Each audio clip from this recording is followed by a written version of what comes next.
records show at least one victim, Xana Kernodle, was likely awake, getting a DoorDash delivery at 4 a.m., and minutes later was on TikTok. One of the surviving roommates hearing cries from Xana's room, then opening her own door to see that masked man coming toward her, so close she could see his bushy eyebrows before he walked past her and out the sliding glass door.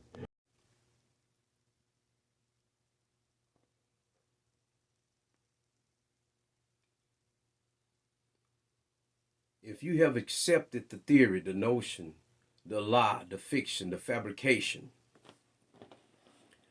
that DM saw a masked man with bushy eyebrows walk past her as she stood in frozen shock and fear, and watched this assailant leave out the sliding doors, you have been psychologically duped.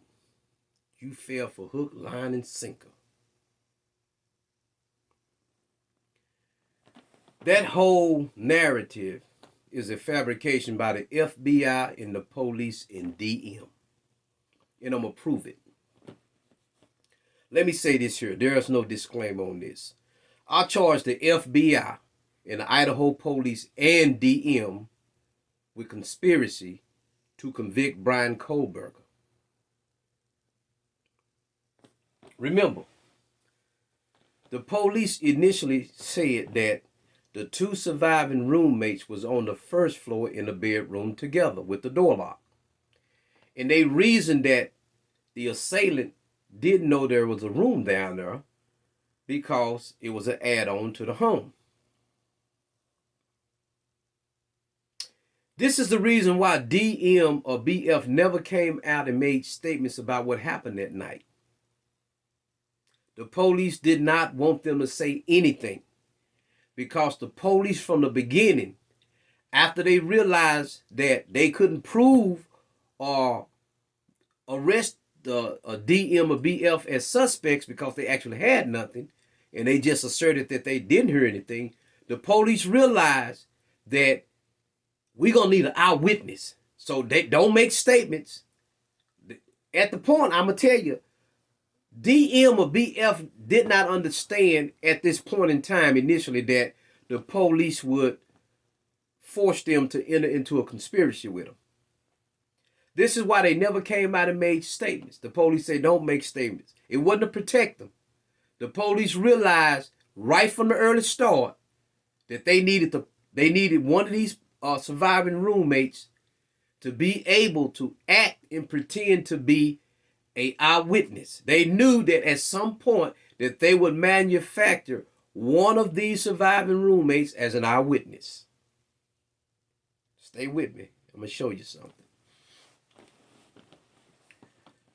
After the quadruple murders, the police had no idea who did it.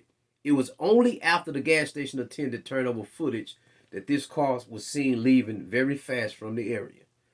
Once the police honed in on this here, they quickly was able to locate the car. See, they're not going to tell you how they done it, but they quickly located the car. Now, because remember, people, they got cameras on the highways and freeways as you go, toll booths.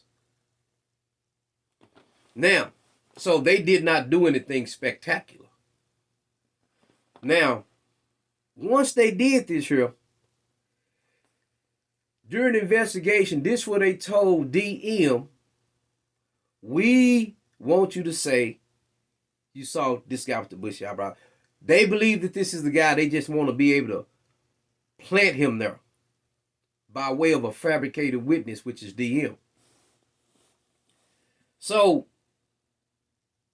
you got DM pretending, lying, conspiring that she saw a man with bushy eyebrows walk past her, frozen, sure, that left her frozen in shock and fear. Ask yourself, people, if she's frozen in shock and fear, how is she able to rationalize that he's 5'10" and muscular built? See, this the Johnny come late that the police is feeding to her. They feeding her a profile of Brian Kohlberger. This is why they kept the investigation secret. This is why I'm going to tell you, people, whenever they keep an investigation secret, this gives them the opportunity to fabricate like they doing, and they done fabricated an eyewitness, which is DM. So for everybody, oh, she's young, she's that, think about it, people. How can she give a sworn statement that she was frozen in shock and fear? You can't move, but, oh, he's 5'10", he's muscular built. Oh, no, that don't work with me. Now, so the police take DM from the first floor, who probably was in the room with Bethany Funk, as they stated, and place her on the second floor in an empty room. You know why I say that she didn't see Brian Kohlberger? She may have heard something, or she may have not, but one thing for sure, she didn't see no man with no mask on with bushy eyebrows, because if she did, what's the likelihood of her going back in there and going to sleep? See, it makes sense when you remove the fact that she never seen him. Yeah, it makes sense that she would do that. But see, like I said, she didn't see him. Now, the police want you to think that the two victims on the second floor was killed last. This is what they want you to think. But if the assailant came through the sliding doors, why wouldn't he check those doors down there first? And once he checked the doors, he see that the two victim girls in the room, the two best friends, he go to killing them. Then he goes upstairs to the third floor. Ethan Chapman and his girlfriend was killed last. Not first, last.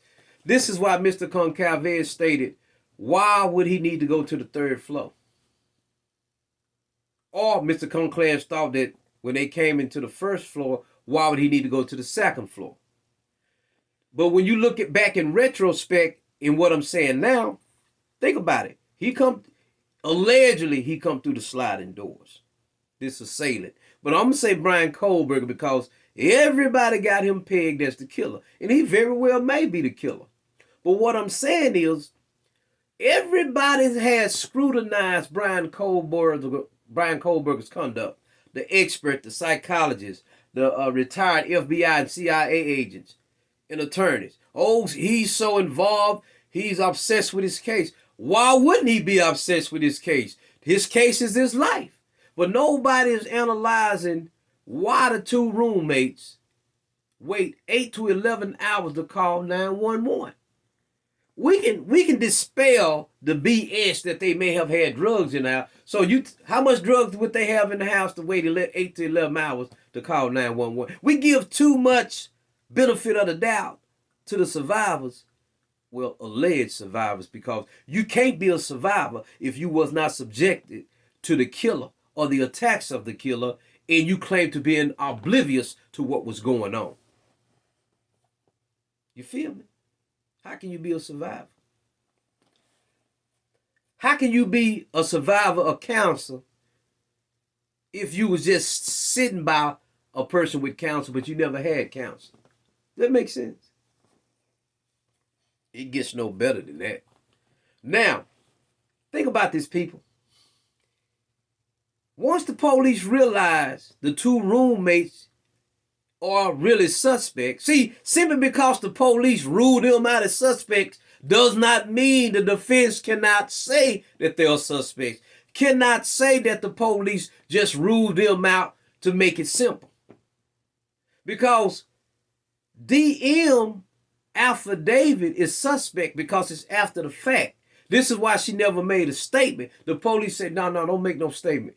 They was trying to figure out how to use one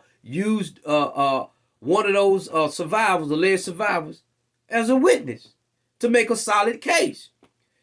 And as you know, they serve subpoenas on Amazon, Google, etc., etc.